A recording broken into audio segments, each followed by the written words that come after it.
Está começando mais um Jogando Dados, um podcast sobre economia política da comunicação. Eu sou o Guilherme Bernardi e esse é o Jogando Dados. Nesse podcast partimos da economia política da comunicação, ou, se preferirem, da crítica da economia política aplicada à comunicação. Nessa abordagem, a comunicação é entendida como uma forma social, assim como a mercadoria, o dinheiro, o direito e o Estado, e por isso também é parte da estrutura da sociedade capitalista.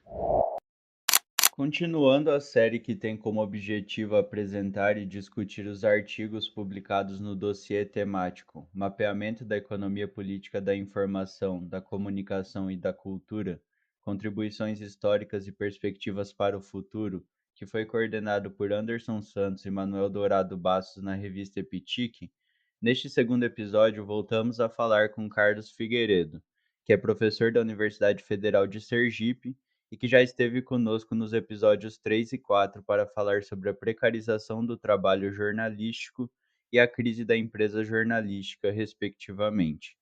Nessa terceira participação, eu ouvi dizer que pode pedir música. É isso mesmo, produção? Nós vamos falar sobre o artigo Jornalismo, Marxismo e Economia Política da Comunicação, um mapeamento em periódicos brasileiros de comunicação e informação no século XXI, que ele publicou no dossiê da revista Epitique. Tudo bem, Carlos? Bom ter você aqui, mais uma participação no Jogando Dados. Olá para todos. Quero agradecer mais uma vez a oportunidade de estar aqui com vocês. Né? O programa cresceu bastante desde a época que eu participei pela primeira vez até agora. Né? Olá para a Rafaela, para você, Guilherme, para o Anderson. Quero parabenizar o Anderson e o Manuel pelo dossiê, né? Muito bom, muito necessário também. E parabenizá-lo também pela gestão dele na Olepic, né, que está terminando agora, que foi um marco, eu acho, para a entidade. Tá certo, Carlos. Obrigado. Estamos aí, produzindo, trabalhando, convidando as pessoas para participarem e agradecer a sua presença aí, ajudando na construção. E para compor aqui a bancada, o Carlos já deu um spoilerzinho aí. Rafaela, tudo bem com você, Rafaela? Como estão as coisas aí em Portugal? Oi, gente, tudo bem? Ah, tá tudo bem na medida do possível por aqui, né? Estamos enfrentando a segunda onda pandêmica, que tá mais forte do que a primeira aqui. Mas hoje tá um dia bonito, tá um dia de outono, mas tá quente, enfim. Bora lá. A gente vai comentar o artigo do Carlos, que é muito importante, super interessante. A conversa hoje vai ser boa. Já deixo aqui o meu oi pro Carlos, pro Anderson e pro Gui. Bora lá, né, Rafa? E Anderson, tudo certo por aí? Como estão as coisas? Eu lembrei depois que você falou sobre a vacinação do sarampo que eu já tinha me vacinado no começo da campanha, então segui as suas recomendações aí. Espero que as ouvintes e os ouvintes também tenham feito isso. Bom dia, Guilherme, Rafael e Carlos. Boa tarde, boa noite, bom momento para quem escutar o podcast em outros horários. É isso, né? É curioso porque aqui em casa, pelo menos, a gente está desesperado pela vacina da Covid para poder trabalhar melhor, sair sem maior preocupação e o povo continua com as coisas anti-vacina.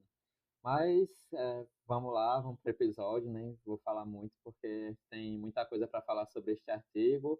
Ainda que e já fica como sugestão para quem chegou até aqui, de repente, escutar os episódios 3 e 4, porque eu acho que servem como uma boa contextualização do que o Carlos muito bem vem construindo na área, que é uma teoria crítica do jornalismo, né? A partir dos estudos de economia política da comunicação e da crítica da economia política, né? Então, se alguém que chegou agora não escutou ainda aqueles episódios, que a gente tem a gente tem um bom número de escutas, especialmente o primeiro, vai lá, depois volta aqui, porque aqui a gente vai entrar especificamente na questão da produção acadêmica sobre esses temas.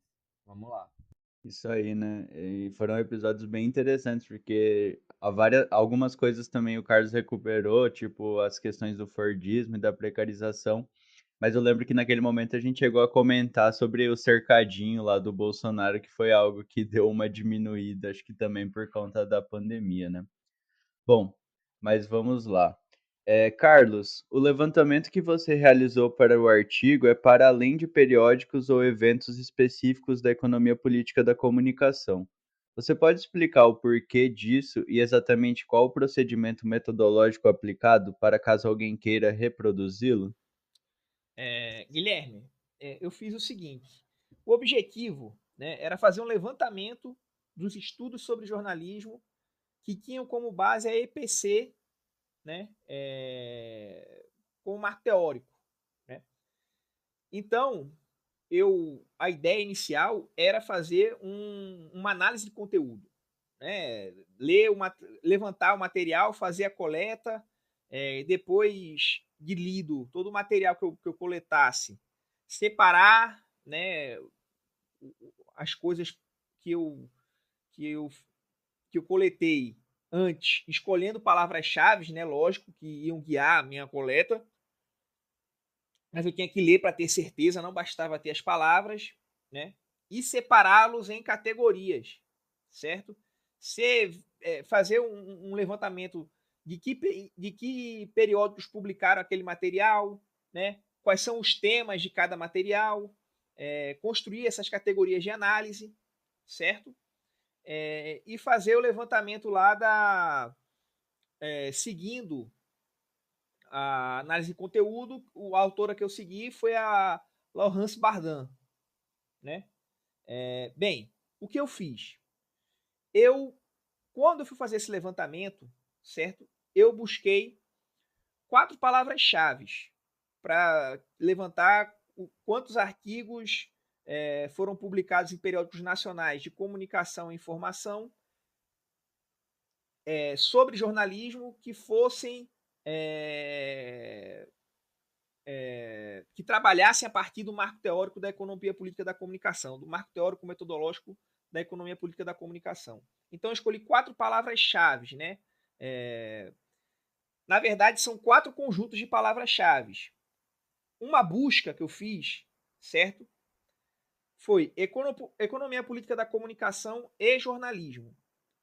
A segunda busca foi marxismo e jornalismo. A terceira busca, economia política e jornalismo. E a quarta, jornalismo e trabalho. Né? A primeira, ela é mais, vamos dizer assim, você começa por aí, né? Economia política da comunicação e jornalismo.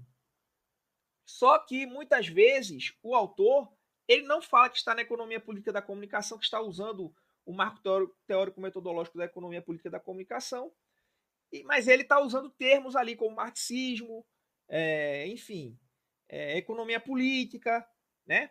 Que na verdade a economia política da comunicação é uma aplicação da economia política aos fenômenos comunicacionais, eu vou falar depois sobre isso, né? E ele pode estar usando simplesmente a palavra trabalho, está usando todo esse marco teórico da economia política, né? Às vezes não citam Marx, e aí são várias questões. Uma delas é que o autor ou a autora ele não leu ainda o Marx, né? Ele vai trabalhar com Harvey, ele vai trabalhar com sei lá, com outros autores marxistas que vão comentar o Marx ou aplicar o Marx, e ele prefere, em vez de ir na fonte, né, e também utilizar esses autores, por uma questão de falta de leitura, de formação, ele usa só o autor, né? Ele não lê o Marx, ele lê o Bolanho, ele lê enfim. E tá lá o marco teórico metodológico, né? Mas ele não citou o Marx e nem falou em marxismo. Ele simplesmente escreve lá o artigo dele dentro desse marco teórico metodológico. Bom, a minha ideia é o seguinte: não deixar de fora, certo? Os artigos que seguissem, que falassem sobre jornalismo e seguissem esse marco teórico metodológico. Eu tentei ser o mais exaustivo possível na minha busca, né? Porque eu acho muito difícil alguém ser da política da economia, alguém trabalhar a partir da economia política da comunicação e jornalismo e não citar nenhuma dessas palavras, né? Não citar economia política da comunicação, não citar marxismo, não citar economia política e não citar trabalho, né? Eu acho que se o trabalho da pessoa não está aqui, lógico, deve ter uma ou outra coisa que eu deixei passar, mas se não está aqui, o erro é da pessoa e não meu, né? Na minha opinião. Eu busquei em 3 bases de dados: portal de periódicos da CAPES, rede de revistas científicas, a Redalce, e a The Scientific Electronic Library Online, a Cielo, né? A Cielo brasileira. Eu queria um retrato do Brasil, né? Lá fora também tem trabalhos, alguns de qualidade duvidosa, né? Mas que está em inglês, né? Então ele sai nas revistas da Sage, né? Journalism ou Journalism em Mass Communication, ou, enfim, revistas famosas, mas que se você vai olhar a economia política ali é complicado, né? Por que apenas periódicos, certo? A minha questão era saber como estava as publicações, em que pé estavam as publicações, certo? Que envolviam jornalismo e economia política no quadro mais geral dos estudos de comunicação. Eu não quis pegar o LEPIC, porque a LEPIC a gente está falando para a gente, certo? Do nosso campo. Não quis pegar o GT da Intercom, porque também a gente está falando para a gente, né? E também não quis pegar objetos. Eu vou pegar o objeto tal, né? Enfim, porque o objeto você pode estudar qualquer marco teórico metodológico. Então, se você pesquisou determinado objeto e não está no artigo, você tem que organizar melhor o seu marco teórico metodológico e se enquadrar na economia política, né? Porque ele teria saído. Então, o meu corpus, seguindo essas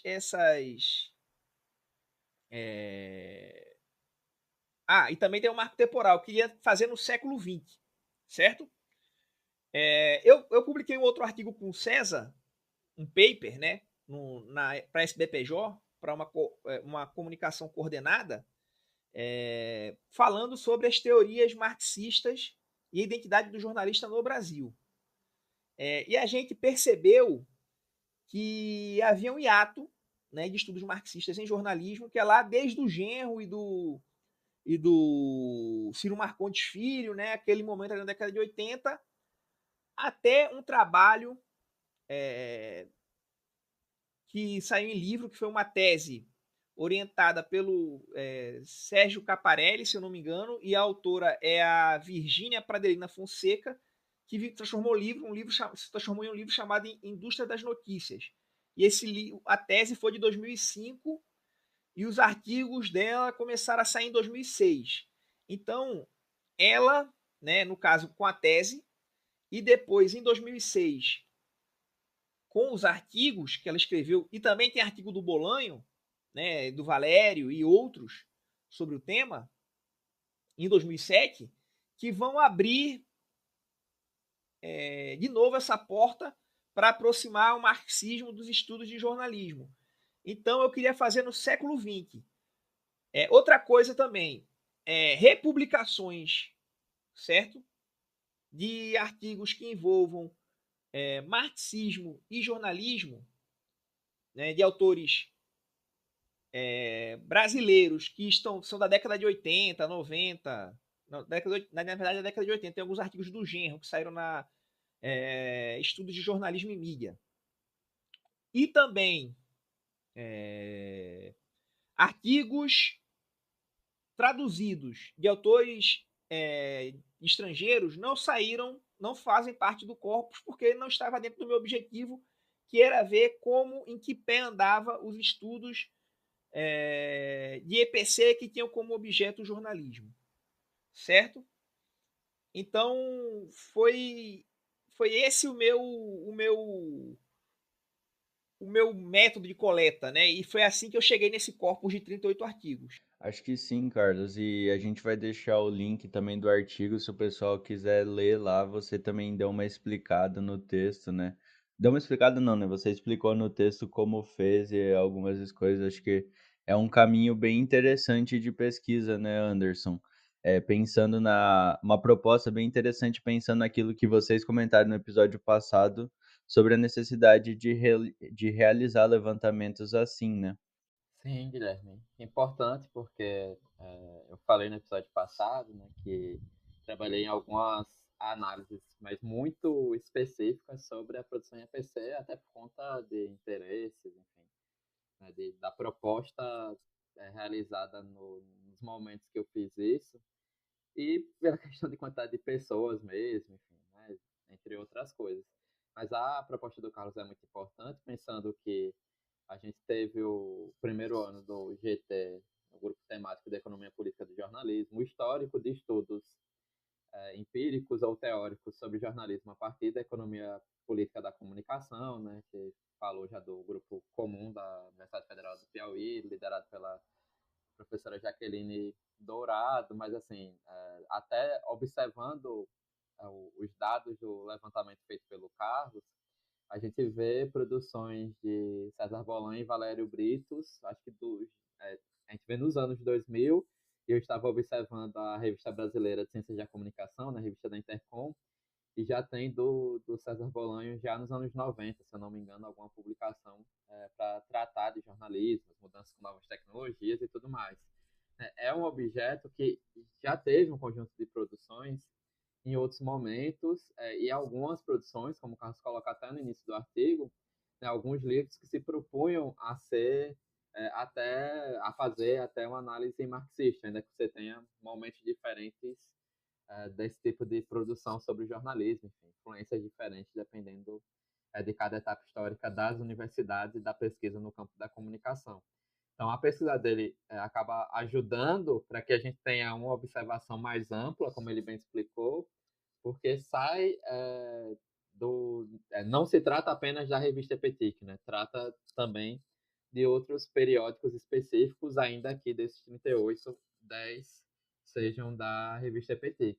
E aí, a partir disso, a gente consegue observar como esses estudos que se propõem a ser marxistas, ou até mesmo da economia política da comunicação, como eles estão apresentados, né? E foi o que a gente comentou nos bastidores do grupo Jogando Dados, e o Carlos ratificou aqui, que ele fez a leitura dos artigos, né? Então, ele faz comentários, inclusive, a partir da análise de conteúdo que ele fez, da separação, ele faz comentários sobre alguns pontos que acabam sendo muito relevantes para a discussão na área a partir da nossa perspectiva, né? Como também se olha para a economia política, se necessariamente quando se fala, como a gente está acostumado a falar, né? Ah, mas é um trabalho da economia política. Para a gente, naturalmente, seria um trabalho de uma versão da economia política, pelo menos crítica, né? Ou, e claro, mais marxista. Mas há trabalhos que usam a economia política para análise da comunicação que não se propõem a isso. E há ainda trabalhos que são da economia política da comunicação que não observam para esses outros trabalhos já realizados. Então, acaba que o levantamento que ele fez nos traz um conjunto de dados extremamente relevantes para dar continuidade nesses estudos, tentando pensar numa construção da EPC voltada para a análise do jornalismo e para fazer a disputa epistemológica, enfim, nesse campo também. Então, eu termino com isso, né? O ampliar esse olhar e sair dos eventos e ampliar para além da revista EPTIC acaba nos trazendo também, inclusive, né, alguns espaços que a gente possa publicar a partir da nossa vertente, enfim. E também alguns problemas que a gente já pode relatar a partir disso em termos de vigilância epistemológica, né? Ao menos, aí eu volto a dizer, para a EPC brasileira, que nós aqui defendemos e que o Carlos defende também, porque constrói conosco em outros espaços para além de jogando dados. Isso aí, como você já falou, Anderson, foram 38 artigos, né, que se autorreconhecem como economia política da comunicação, economia política ou crítica da economia política, mesmo que seja apenas uma declaração e não a aplicação de um método e categorias que constituem a área. Carlos, que diferenças você identificou no artigo entre economia política da comunicação e crítica à economia política? Eu só quero corrigir uma coisa que eu falei equivocada. Eu falei que os primeiros artigos apareceram em 2007. Na verdade, são 2006. É 2006. Eu quero pedir perdão. Então, os primeiros artigos que apareceram no corpus são de 2006. Outra coisa, não são 38 artigos que se reconhecem. São 20, certo? Alguns que se reconhecem, por exemplo, se auto-reconhece como economia política, que diz assim, nós estamos partindo da economia política da comunicação. Muitos não são, né? Quando você vai ver o método que o cara está usando e tal, ou a mulher que é a autora está usando, não é economia política. Já alguns que não dizem, não falam, né, que assim, não deixam claro que são da economia política, são claramente trabalhos de economia política. Então existe esse problema, né? É lógico, não é um problema, né? Se você está nesse arcabouço teórico metodológico, só de você estar usando determinadas categorias já coloca você ali, né? Mas enfim, sobre esse problema da economia política, eu fiz a seguinte, para analisar se era economia política ou não, para não ser injusto com o autor pode dizer, eu nunca disse que era economia política, né? Então você está tirando isso da sua cabeça, dizendo que eu sou economia política para pegar no meu pé, ou para me criticar, ou para ser cri-cri. Né? Então eu peguei os artigos entre os 38, né? Li todos eles e marquei aqueles que se diziam reivindicavam a economia política ou a economia política da comunicação. Foram 20 artigos do corpus, o que corresponde a 52,63% dos artigos. E aí fui ver o que era economia política da comunicação, né? E eu vou usar o Peter Gold e Graham Murdoch, né? Que ele vai dizer que a economia da comunicação é um subcampo dentro do campo mais amplo da comunicação, a partir da interface entre a economia política e estudos da comunicação. Né? Ele diz que a EPC é originada da crítica da economia política, feita por Marx e Engels. Para eles, deveria ser chamada economia política crítica da comunicação, certo? Vou pegar uma definição mais geral, que é do João Paulo Neto e do Braz, né? Neto e Braz, que tem aquele livro Introdução à Economia Política da Comunicação, que eles vão partir da onde? Da origem do trabalho do Marx, que é a crítica à economia política burguesa, certo?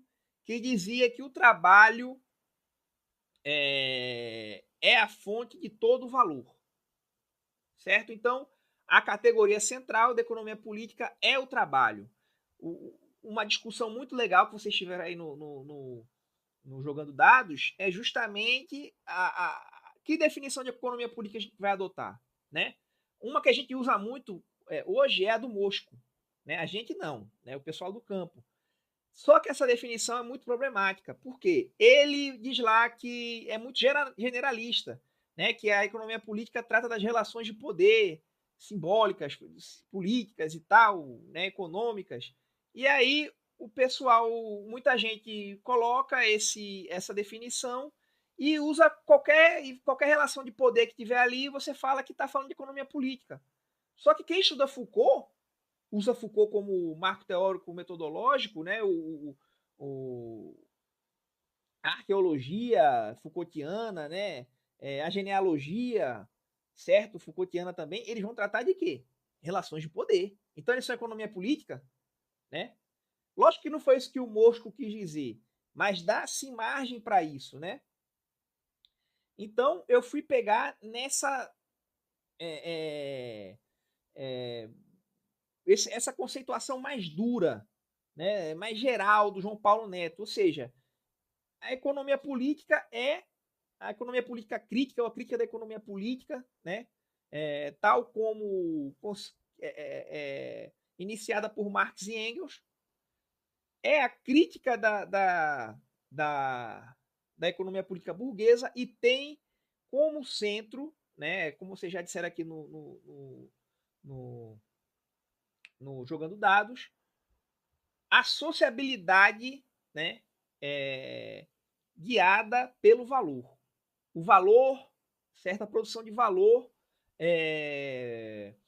produzindo determinada sociabilidade, certo? Dentro do capitalismo. Então, isso é fulcral, isso é economia política, certo?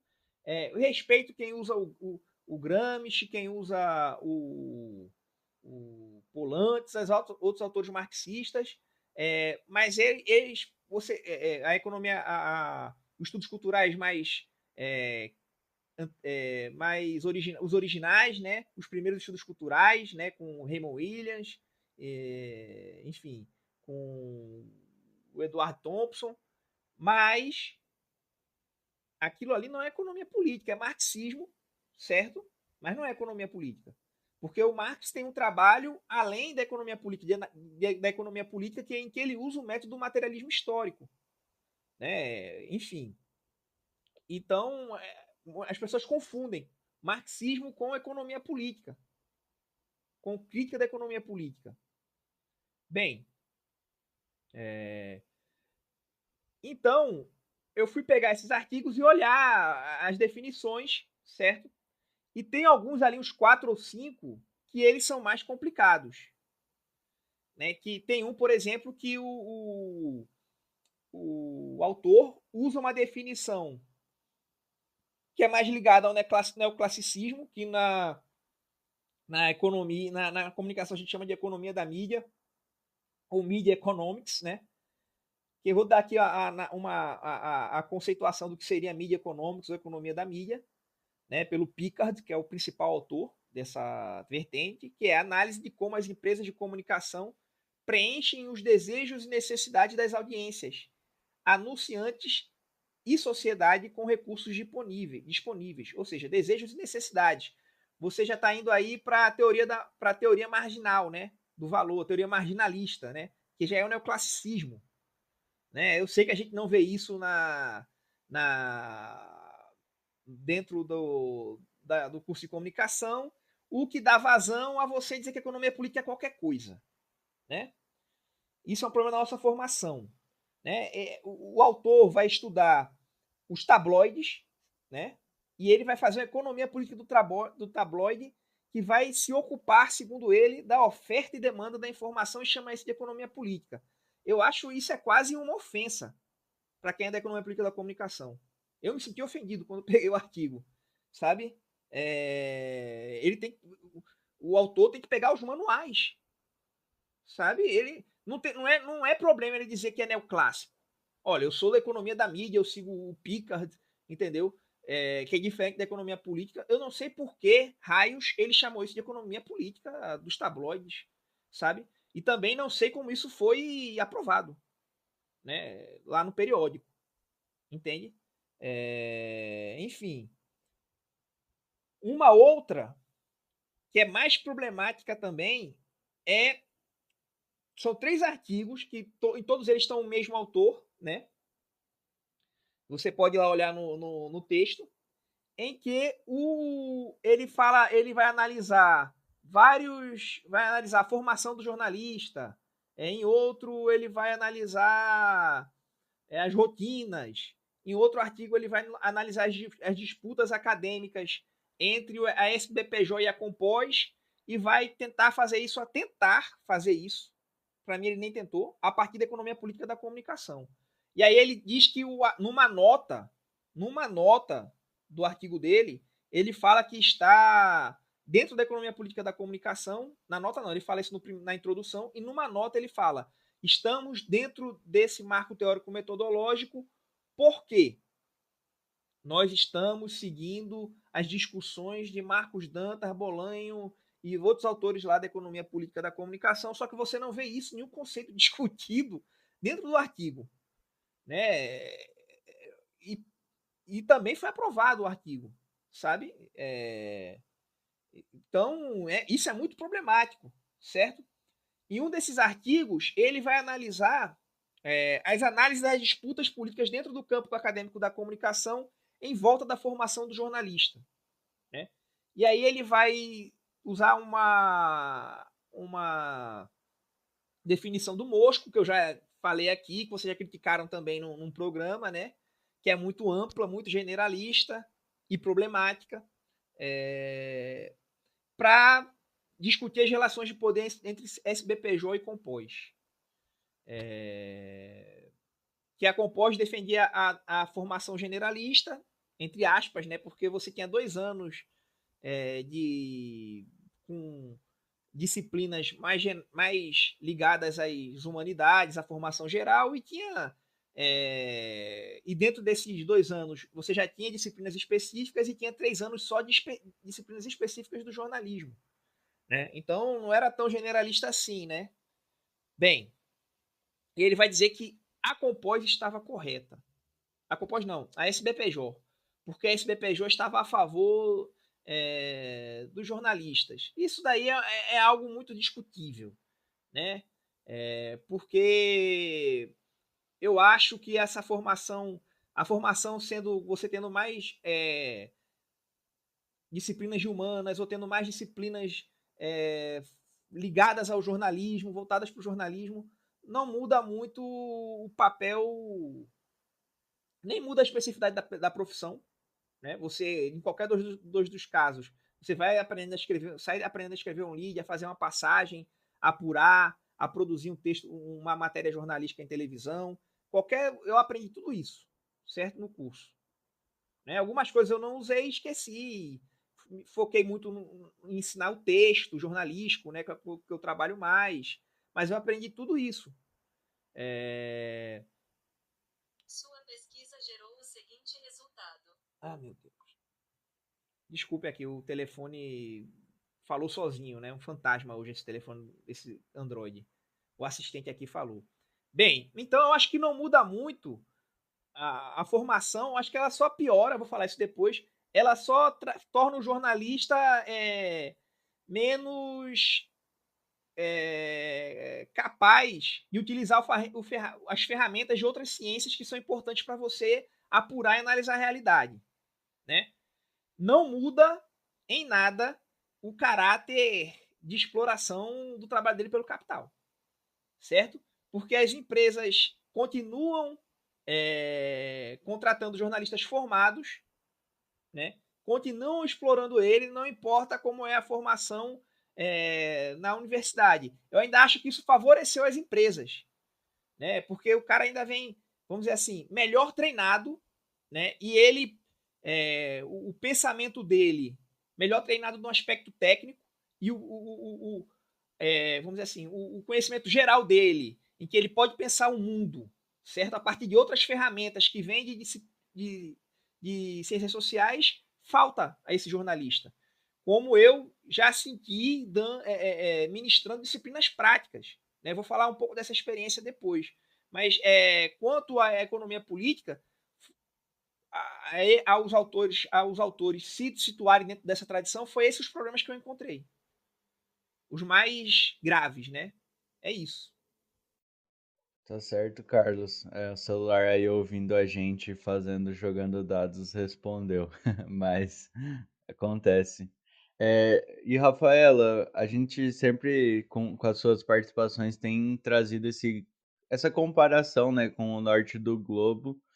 Como você vê esses estudos em Portugal, se também há esses problemas referentes à economia política, à crítica à economia política e ao uso de categorias e conceitos da área? Então, aqui em Portugal, assim, aqui no norte do globo, também existe algumas confusões, né, que eu considero confusões que são feitas.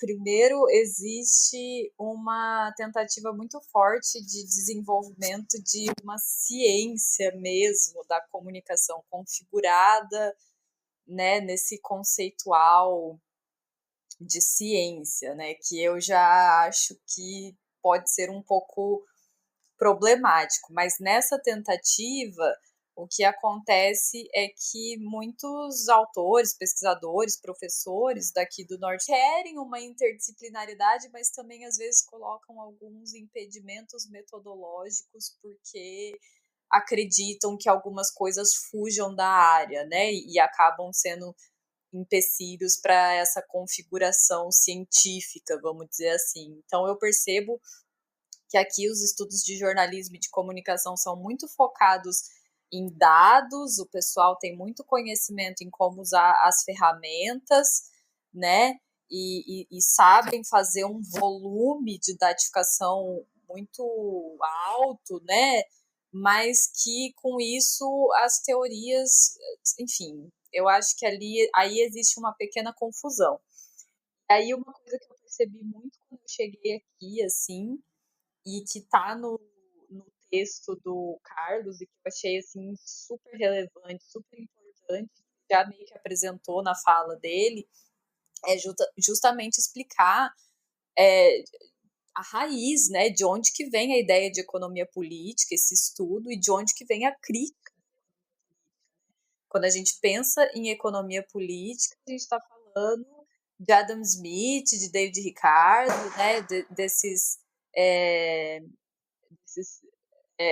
primórdios dos estudos econômicos, e quando o Marx faz a crítica da economia política, ele está trazendo uma outra perspectiva, uma perspectiva de fato crítica àquilo que era proposto por esses autores. Quando a gente toma isso e faz para a comunicação, é muito complicado se a gente não observa, né, essas questões, essa herança que vem da economia.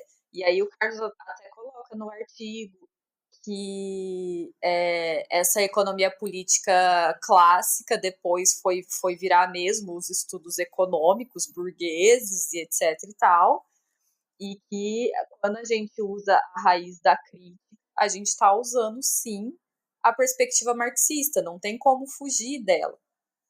Eu percebi muito aqui em Portugal são vários enfrentamentos dizendo que por eu ter a perspectiva da crítica e fazer a crítica da economia política da comunicação, eles não entendem como que isso está metodologicamente vinculado a Marx. Eles acham que eu estou apenas adotando uma perspectiva, muitas vezes sei lá, por uma escolha ideológica, por uma escolha pessoal, enfim, muitas vezes eu sou acusada de não estar vendo a sub-área de uma forma global, né? Que daí para eles iria concernir eu levar em conta os liberais, os outros estudos econômicos, etc, etc. E eu imagino que para o desenvolvimento do meu doutoramento é lógico que eu tenho que levar em conta tudo, fazer um estado da arte crítico, conhecer todos esses autores, mas isso também não invalida a minha opção metodológica, e eu vejo que existe muita confusão com relação a isso aqui. O que é mais comum são os estudos de economia da mídia, como o Carlos mesmo colocou, até fez a citação, né, do Picardy, que está preocupada com o meio, com a forma como os meios de comunicação operam, e nananã, e nananã. Então, é sempre mesmo mais vinculado a essa questão de levantamentos de dados e de compreensão da forma como os meios de comunicação operam. E aí, às vezes, também acabam caindo em algumas teorias dos estudos culturais, alguns autores culturalistas, para poder justificar questões de ideologia, de literacia. E aí acaba que vira uma confusão, né? E aí é por isso que eu acho importante, eu achei muito importante essa parte do artigo do Carlos, que realmente diferencia essas raízes, né? A gente tem que entender o que é economia da mídia, o que é a economia política clássica e o que é a crítica da economia política, para saber como que a gente está aplicando tudo isso à comunicação. E não tem problema você adotar uma ou outra perspectiva, desde que você saiba o que você está adotando e que você defenda essa adoção, né? porque senão também uma coisa que a gente estava comentando também fora aqui da gravação, é essa coisa da etiqueta Marx, né? Também, ao mesmo tempo que a gente não pode desvalorizar o Marx, como muitas vezes é feito aqui no norte do globo, dizer que está ultrapassado, dizer que já não se aplica mais, dizer que é preciso também fazer a crítica ao Marx, e eu acho que sim, é preciso, mas enfim, para fazer a crítica é preciso ler o Marx e compreender ele profundamente, fazer um estudo profundo, né?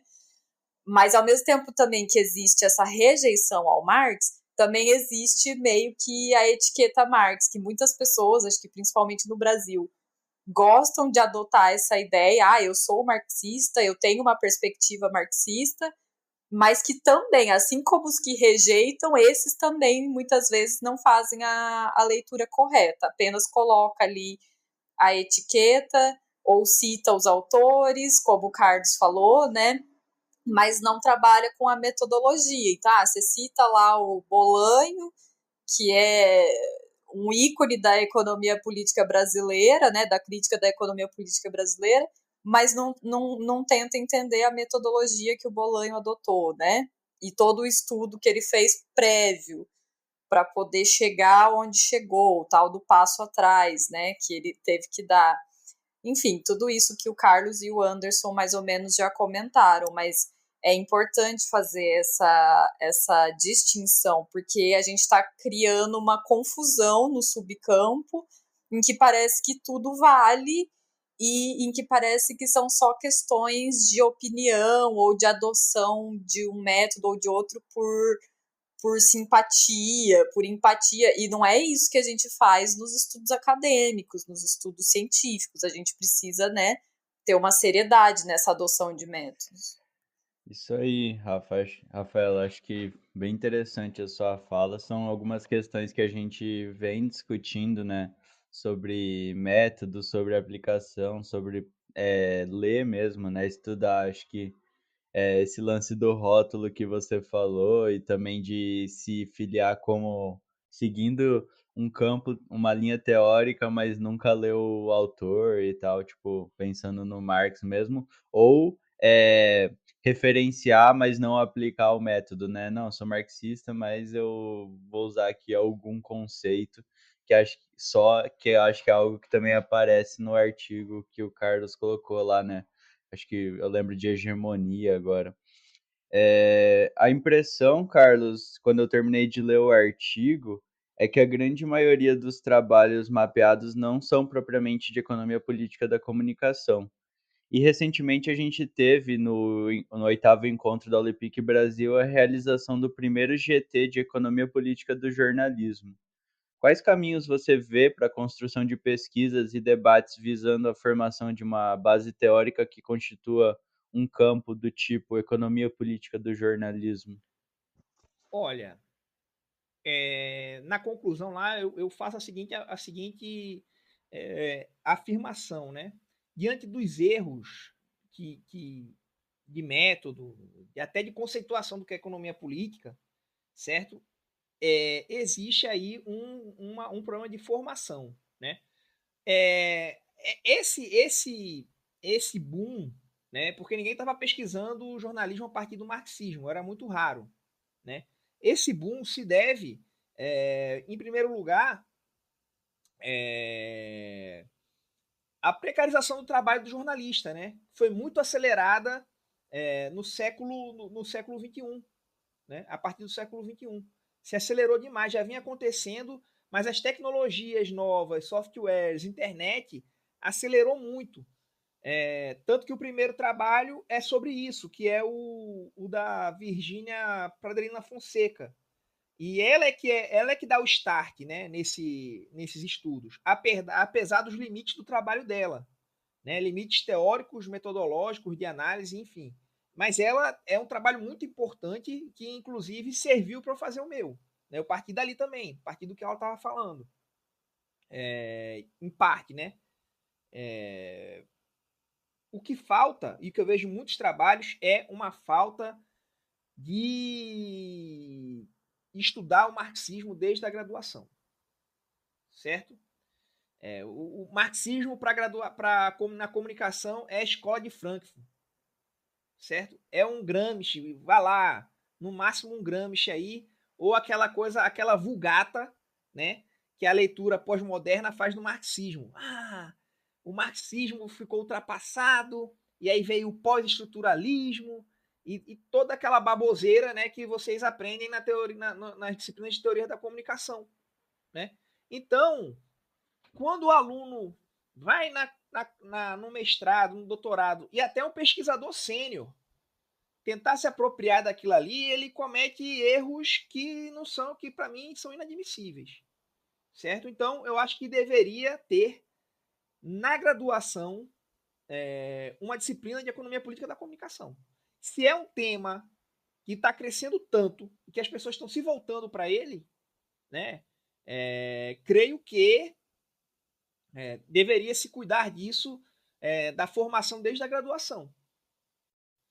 Outro problema, por exemplo, eu encontrei um problema que é de formação, que é achar que o Adelmo Genro ele é a teoria marxista do jornalismo que é boa, certo? Esse é o problema de formação. Tanto que tem vários defeitos ali no texto do Genro, né?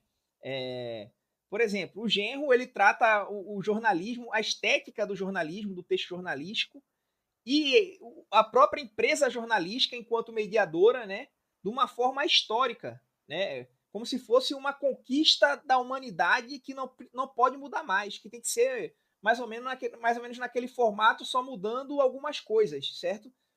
Parece muito com o elogio que o Lenin fez do aumento da produtividade, né, feito pelo Taylor, que o Taylor conseguiu a partir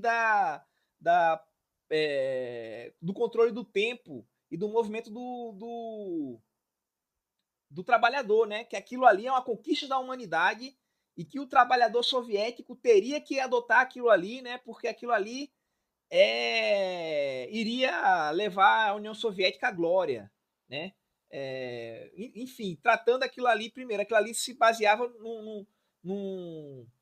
numa desqualificação extrema do trabalhador, né? O Taylorismo.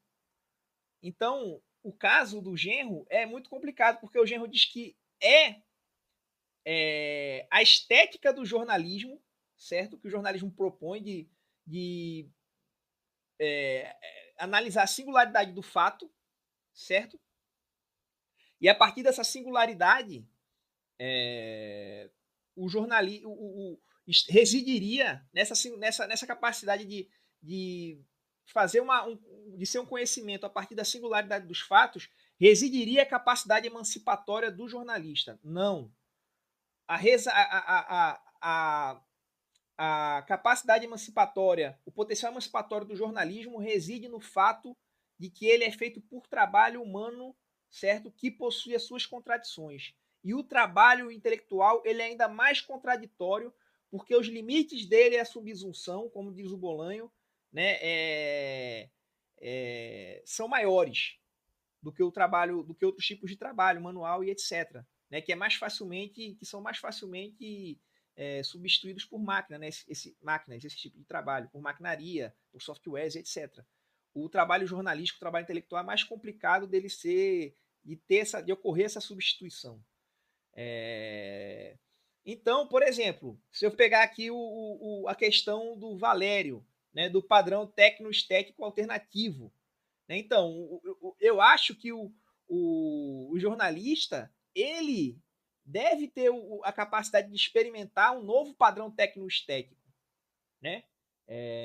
Que possa rivalizar até com esse que tem aí, do League, da pirâmide invertida, né? Ele fala de subverter, como é que se diz? Botar a pirâmide em pé, né? Partir do singular para o universal, mas não é nisso que reside. E até para você mudar esse padrão tecnoestético e propor um alternativo, é a partir do trabalho, né?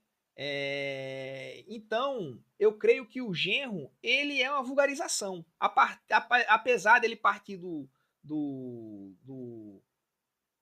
Lukács, né, e não, sei lá, do Stalin, né, por exemplo, que é muito vulgarizado, muito vulgar, ele também é Lógico, ele estava ali na década de 80, né? O desenvolvimento da comunicação era outro, da disciplina, mas aquilo ali precisa ser superado, gente.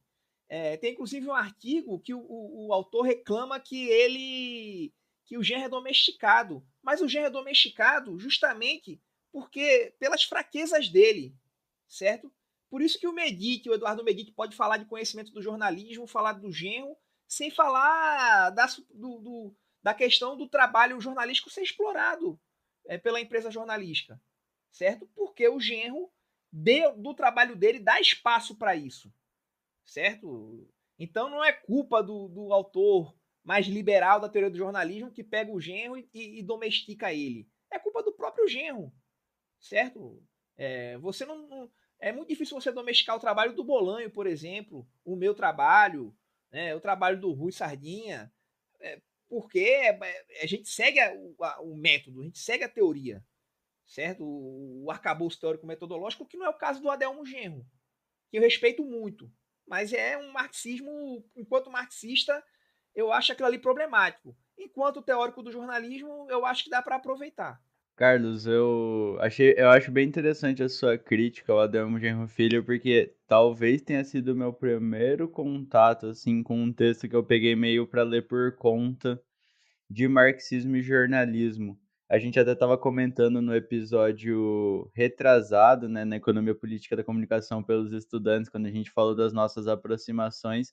Eu fui ter aula com o Manuel, acho que no terceiro ano, e aí eu li alguma coisa de escola de Frankfurt e tal, e depois a gente foi ler é, o Bolanho, né, mas já na iniciação científica. Aí eu tive um professor de jornalismo mesmo que um dia ele comentou do livro do Adelmo Genro Filho, eu peguei para ler. E lá no começo, lá da minha formação, isso já faz uns 4, 5 anos, eu achei sensacional. Eu li, eu fiquei, pô, que livro massa e tal. Mas depois de um tempo, né, lendo outras coisas, eu fui concordando mais com as suas críticas, apesar de também achar um livro interessante. E aí eu fui lendo o artigo e vendo lá tanto o Adelmo quanto o Luiz Felipe Pontes, que é um cara que estuda o Adelmo, né, da UEPG aqui de Ponta Grossa, no Paraná, que eu depois vim a conhecer por causa do trabalho, do meu trabalho no sindicato dos professores aqui, que ele também trabalha no. Ele é da diretoria do sindicato de professores da UEPG, acho. Mas só uma breve divagação aí para falar que concordo contigo nessa crítica ao Adelmo, acho que. Mas é um texto legal de ler, também devo dar esse braço a torcer aí. Considerando o levantamento que você fez, Carlos, uma das preocupações recorrentes é o trabalho da jornalista e do jornalista. Quais os cuidados teóricos necessários que você verifica para essa análise numa perspectiva marxista? Bem, o grande problema que eu verifico, o maior problema, que ele é algo assim, como eu disse, o primeiro trabalho foi o da Virgínia Pradelina Fonseca, né? Então, ela vai lá, a partir do Harvey, né? Ela vai usar o Harvey, usar o instrumental da escola da regulação, mas ela pega o Harvey, né? Ela vai usar mais o Harvey, o David Harvey. E vai aquela análise de regime da acumulação fordista e regime de acumulação flexível, né? Então, o que acontece? Ela vai comparar o trabalho do jornalista durante essa época e vai chamar de trabalho jornalismo fordista e vai chamar o outro lá de jornalismo depois, né? De jornalismo pós-fordista, que após quando, com o fim do fordismo, né? Que vai aparecer os softwares, né? A internet, que vai diminuir, certo? Os limites da subsunção ao trabalho intelectual e ao trabalho do jornalista, né? A partir do regime de acumulação pós-fordista, que eu gosto de chamar de regime de acumulação flexível, como Harvey, a gente vai ver o quê? Software de diagramação, né? Software de edição de fotos, editor de texto que corrige com autocorreção de texto, com contagem de centimetragem nas matérias. Então, tudo isso vai eliminar uma série de trabalhos, certo? De trabalhadores que estavam ali. Por quê? Por exemplo, o InDesign, né, o software de diagramação da Adobe, ele já torna aquilo muito mais rápido e precisa de menos pessoas e vai precisar de menos pessoas para diagramar o jornal, né?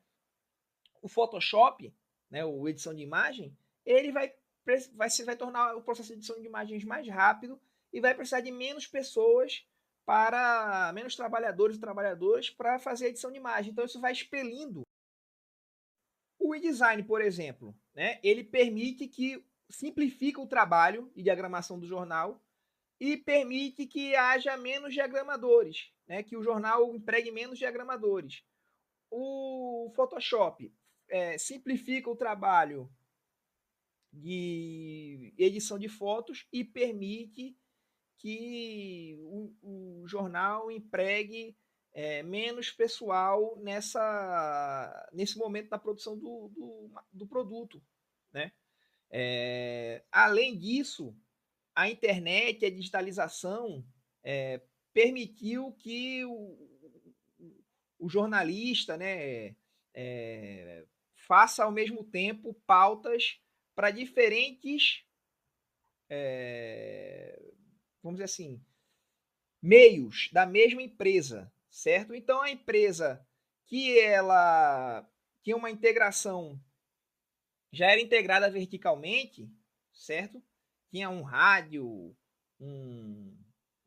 uma rádio, uma televisão e um portal, ela pode agora também se integrar, né, horizontalmente e conseguir economia de escopo, né, usando o mesmo pessoal, as mesmas instalações para fazer um produto só.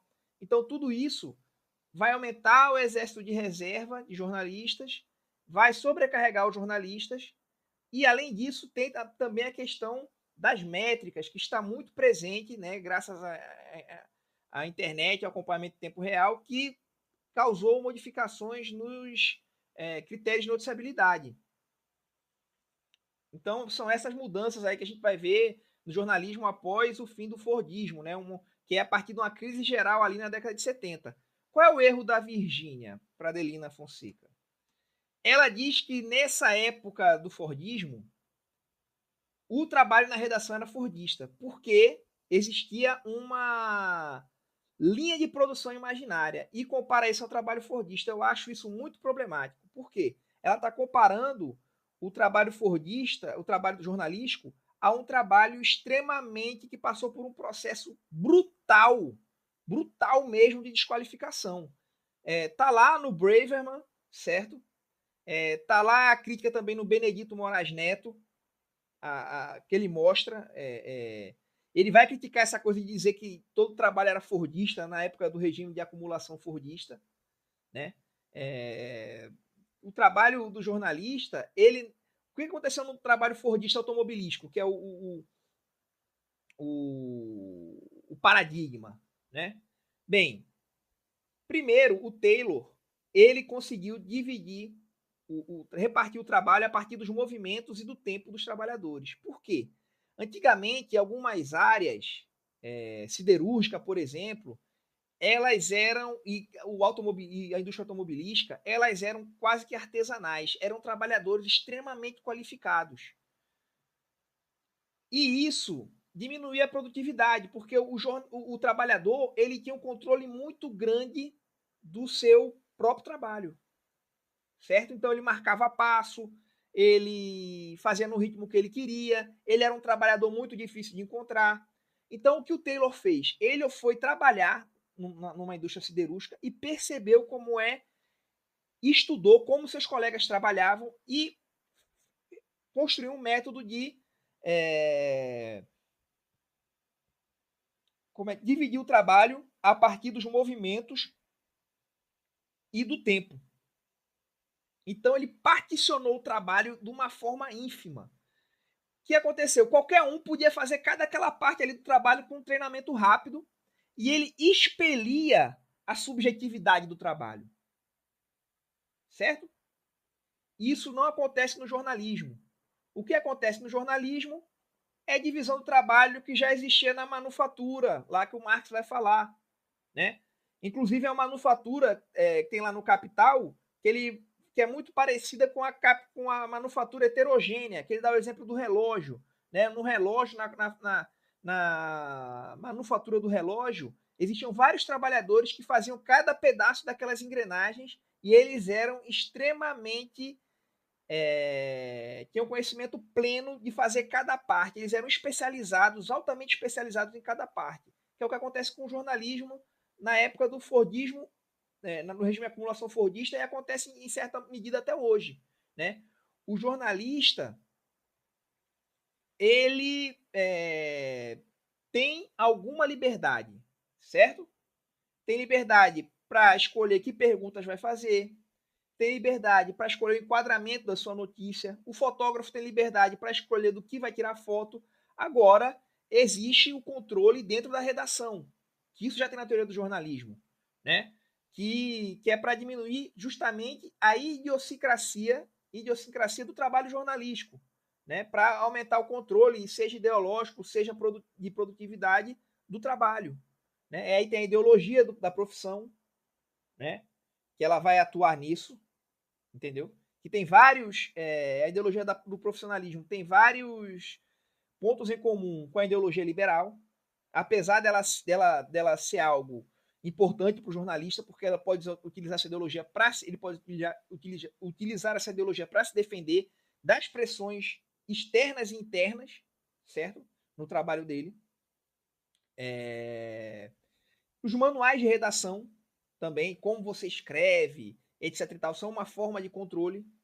Né? Você tem que escrever assim, com lead, pirâmide invertida e tal.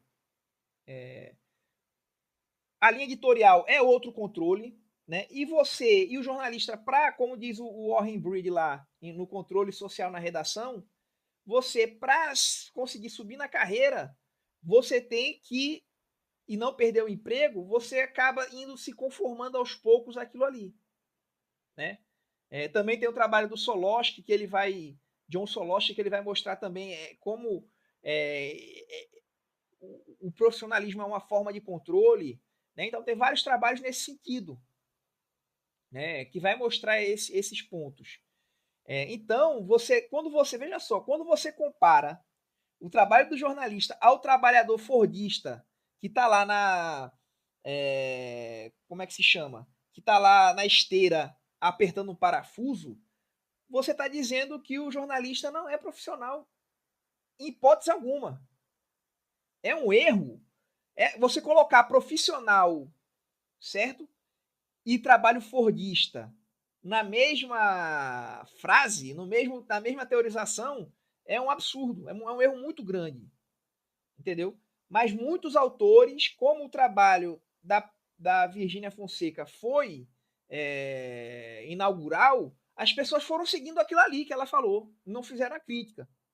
Entendeu?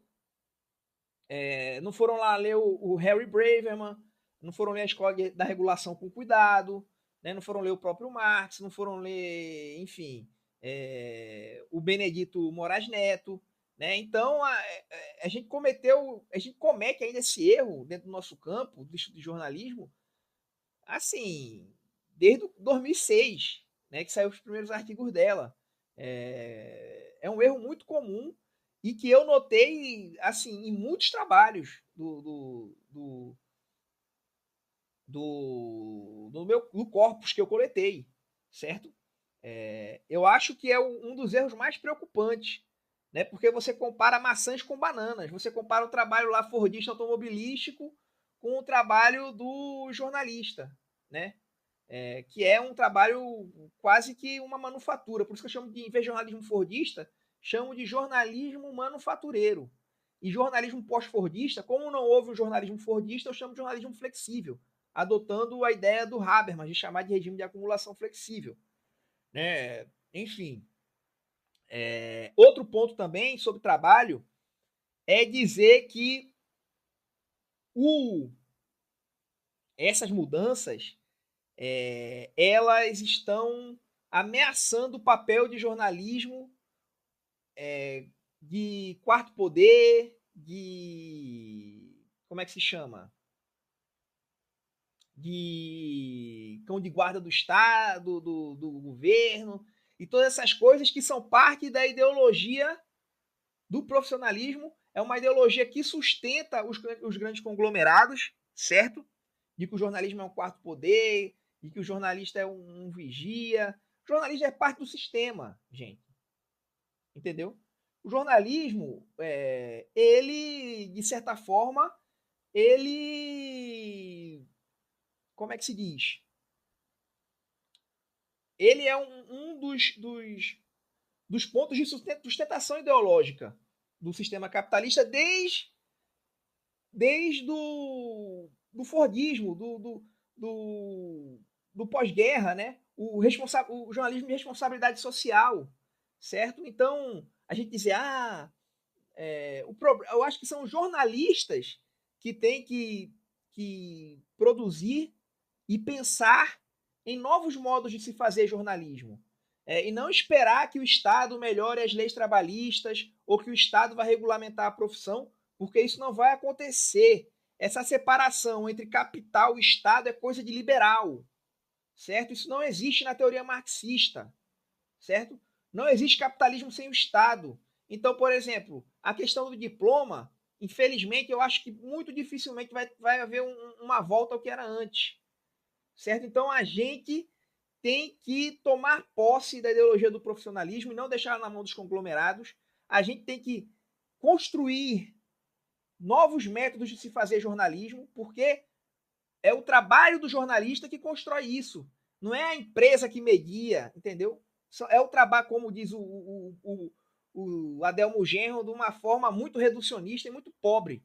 Quem media é o jornalista que constrói as mediações. Agora, o grande problema é que o nosso trabalho está subsumido ao capital. Então, nós é que temos que aproveitar essa crise do capital, certo? Que gerou toda essa crise do trabalho do jornalista, da empresa jornalística, e construir um novo jornalismo que realmente seja emancipatório, tanto para as audiências, certo? Tanto para o receptor, quanto para nós que trabalhamos. Então, eu acho que são essas questões que eu acho mais prementes e que a gente cai nesses erros ainda. Tão presentes. O jornalismo está piorando, né? A sua qualidade por causa da precarização, né? Enfim, gente, o trabalhador sempre foi explorado. Agora é pior. As pessoas vivem numa nostalgia do Fordismo, né? Do regime de acumulação. Vamos voltar para o Fordismo, vamos voltar para a regulação da profissão, vamos voltar para as leis trabalhistas, quando o Estado não vai fazer nada para voltar a isso. A gente não vai ganhar essa luta. A gente tem que lutar outra luta, entendeu? A partir de agora. Então, essa é a minha questão. Eu sei que muita gente vai ficar polêmico, mas como marxista não deveria ser um marxista achar que eu estou sendo polêmico, né? Eu acho que eu estou de acordo com com o método, né? O marco teórico metodológico que a gente segue. Tá certo, Carlos.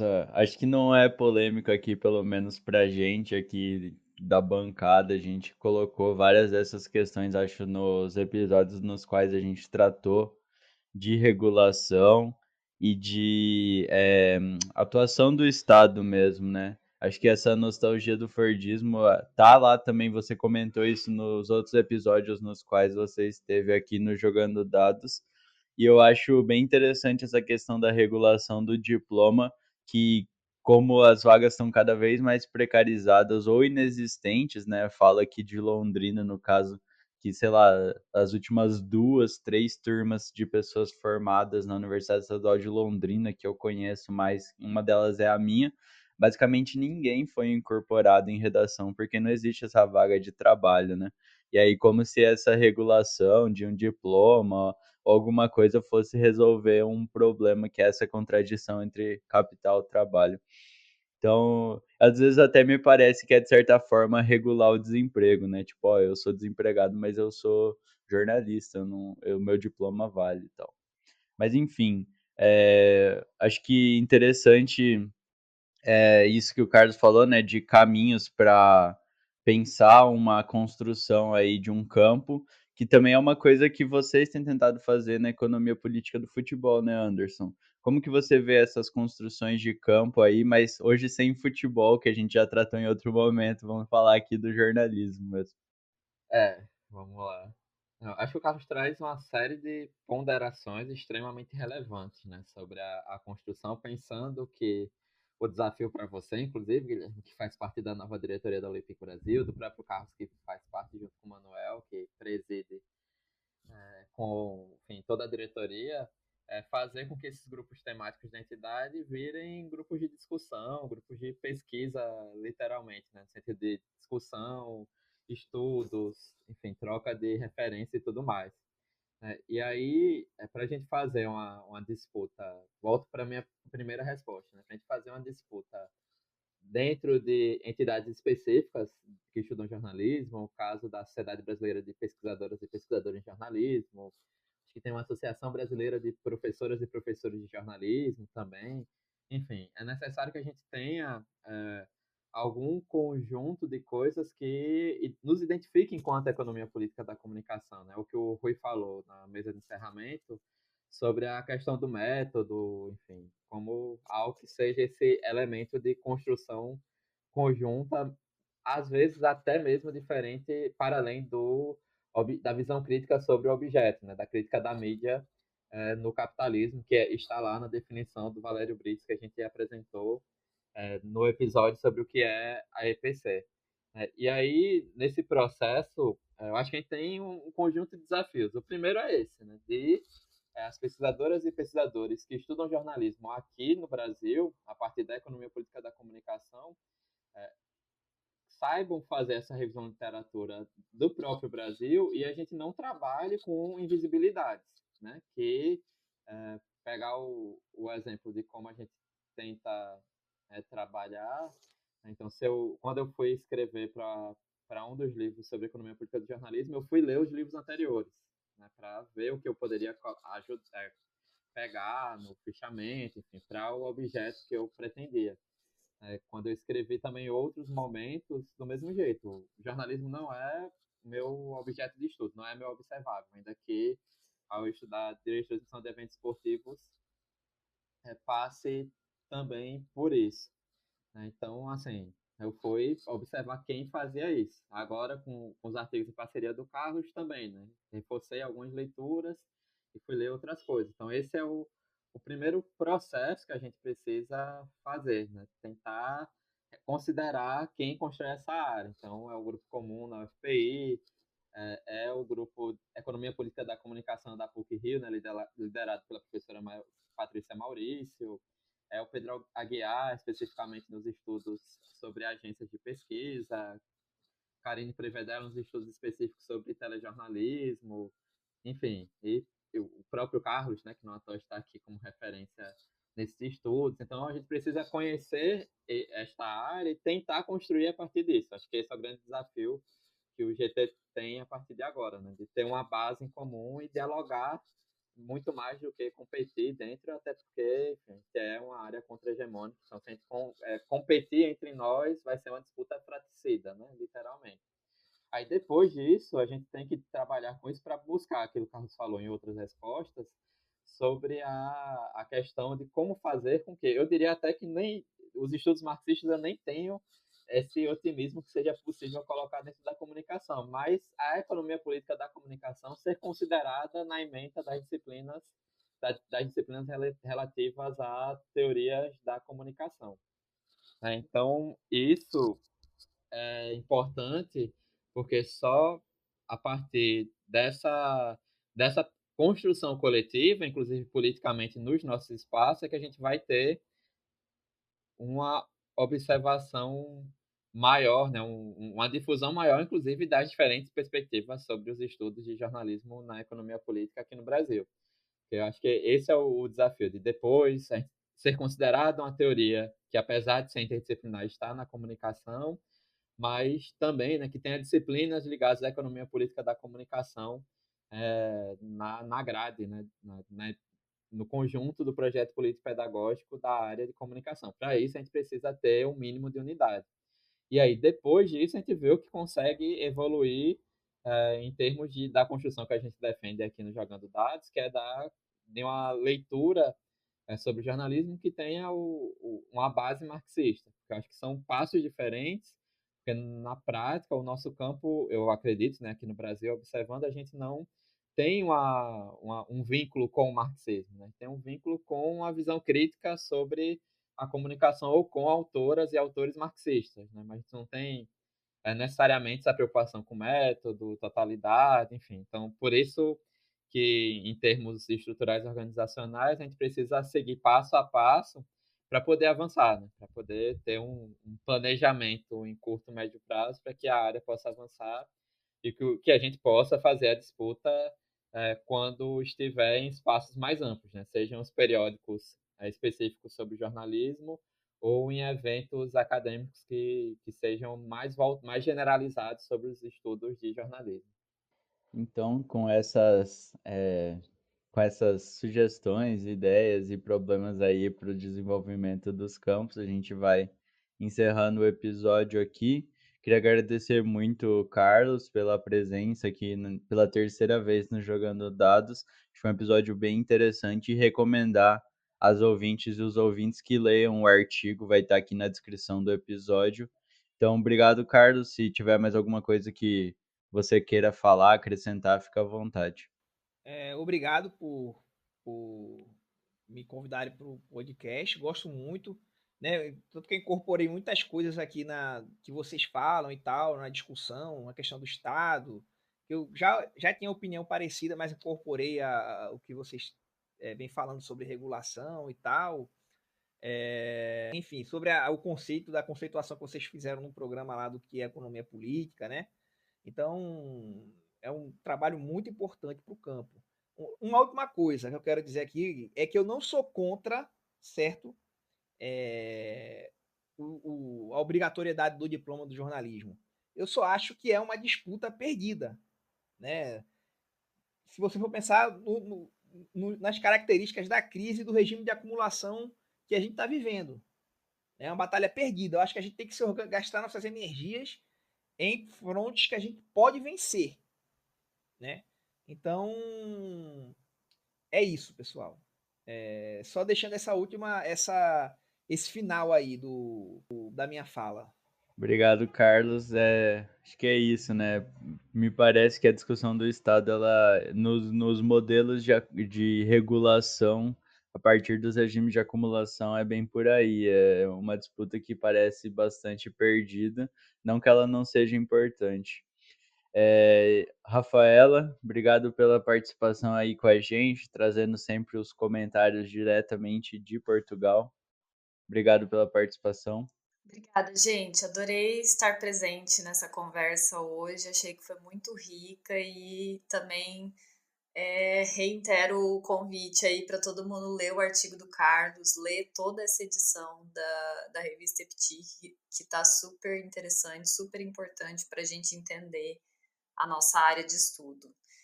Agradecer os meus amigos de bancada, o Anderson e o Gui, e agradecer muito o Carlos, que sempre enriquece aqui a nossa discussão, a nossa conversa e traz perspectivas excelentes. Obrigada, gente. Beijão.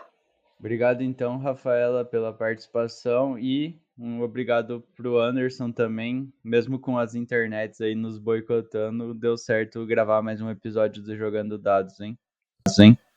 É isso. Agradecer de novo, Carlos, né, mais uma vez conosco aqui, já é o terceiro episódio. Agradecer a parceria da Rafaela, que falou bem hoje, né, muito bem, muito bem, né, sobre as dificuldades que a gente tem quando sai do Brasil. Então, sempre importante ter essa outra experiência para a gente levar para outras pessoas, considerando que o Jogando Dados também é um espaço de formação. Obrigado, Guilherme. Foi uma constante de quedas de internet de uma pessoa, de outra, de um escutar o outro, mas espero que dê tudo certo e quando o pessoal estiver escutando este trecho final, tenha salvado tudo e tenha conseguido editar, a gente tenha conseguido editar da melhor maneira possível.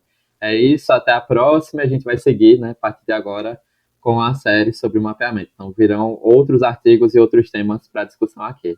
Abração. Bom, então, apesar dos problemas aí, começou a chover aqui, minha internet caiu. A gente finalizou mais um episódio do Jogando Dados. Obrigado a todas e todos que ouviram. Até aqui, leiam os artigos e nos falamos na próxima semana. Não se esqueça de deixar sua pergunta ou dúvida em um dos nossos canais. Você pode mandar um e-mail para o jogandodadaspod@gmail.com ou enviar perguntas para o nosso Facebook, facebook.com/jogandodadospodcast, nosso Twitter, @jogandodadospod ou para o nosso Instagram, @jogandodadospodcast. Não se esqueça de assinar o podcast para ser notificado quando o próximo episódio for publicado. Estamos em vários agregadores de podcasts, como Spotify, o Apple Podcasts e o Google Podcasts. Mesmo assim, não deixe de compartilhar e recomendar aos amigos, amigas, companheiros, companheiras que curtem a área e querem saber mais sobre o tema.